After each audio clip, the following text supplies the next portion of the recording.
করতে হচ্ছে তার পেছনে কিছু গুরুত্বপূর্ণ কারণ আছে।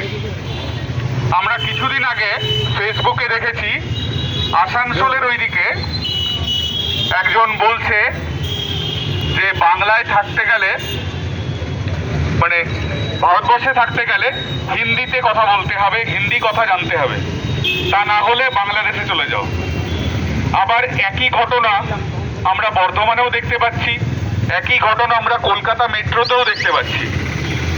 তো সর্বত্র দেখা যাচ্ছে যে প্যাটার্নটা, যে বাঙালি তাকে এখন হিন্দি বলতেই হবে, নইলে তার ভারতে থাকার জায়গা নেই, বাংলা কথা বললে তাকে বাংলাদেশে চলে যেতে হবে, এই প্যাটার্নটা দেখা যাচ্ছে একই রকম সব জায়গায় দেখা যাচ্ছে।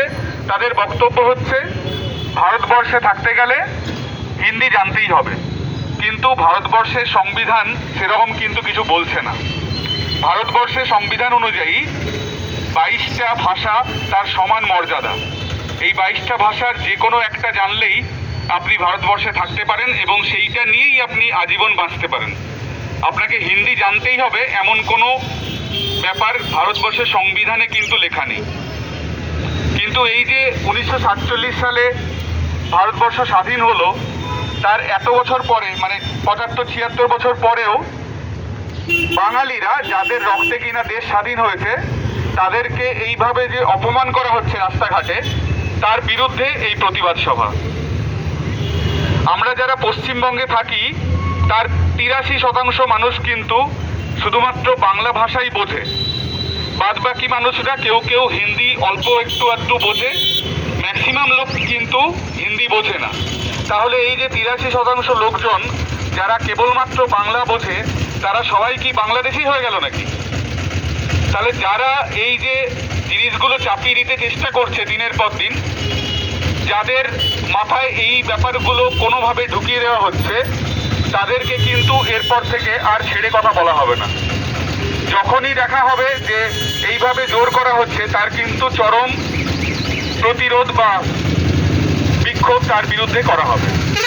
এতদিন বাঙালির জন্য কিন্তু কেউ ছিল না, কিন্তু এখন পশ্চিমবঙ্গের প্রত্যেকটা বিধানসভায় কিন্তু বাংলা পক্ষের মানুষজন তৈরি হচ্ছে, বাঙালি কিন্তু ঘুরে দাঁড়াচ্ছে। এখন কিন্তু এইভাবে দুম করে আপনি বলবেন যে হিন্দি না জানলে বাংলাদেশে চলে যান, তাহলে কিন্তু আইনত ব্যবস্থা নেওয়া হবে। খুব স্পষ্টভাবে বলা হচ্ছে, এইরকম যদি কখনো কেউ বলে, প্রতিবাদ করুন, বাংলা পক্ষের সাথে যোগাযোগ করুন। একা যদি প্রতিবাদ করতে অসুবিধা থাকে তাহলে বাংলা পক্ষের সাথে যোগাযোগ করুন, ছেড়ে কথা বলবেন না। কারণ এই মাটিটা বাঙালিদের রক্তে স্বাধীন হওয়া আমাদের দেশ। সবচেয়ে বেশি পরিমাণ যারা রক্ত দিয়েছিল দেশের স্বাধীনতার জন্য, তারা কিন্তু বাঙালি। আপনি যদি সেলুলার জেলে চলে যান, দেখবেন সবচেয়ে বেশি পরিমাণে সেখানে নাম লেখা আছে বাঙালিদের। তাহলে যে দেশের স্বাধীনতার জন্য বাঙালিরা স্বপ্ন দেখেছিল, সেই দেশে থাকতে গিয়ে কি তাদেরকে এইবার মাথা নিচু করে হাঁটতে হবে? সেটা নিশ্চয়ই কখনোই নয়। তো এরপর থেকে যেখানে যেখানে এইরকম একটা জোর করে জিনিস চাপিয়ে দেওয়া হবে, তার বিরুদ্ধে প্রতিবাদ করুন। বাংলা পক্ষ আপনাদের সবসময় সাথে থাকবে। আপনার আশেপাশে যেখানে যেখানে দেখতে পাচ্ছেন বাংলা পক্ষের লোকরা রয়েছে, তাদের সাথে সম্পর্ক বাড়ান। দরকার হলে ফোন নাম্বারগুলোতে ফোন করুন, কিন্তু নিজের জায়গায় নিজের মাটিতে মাথা উঁচু করে বাঁচতে শিখুন। জয় বাংলা।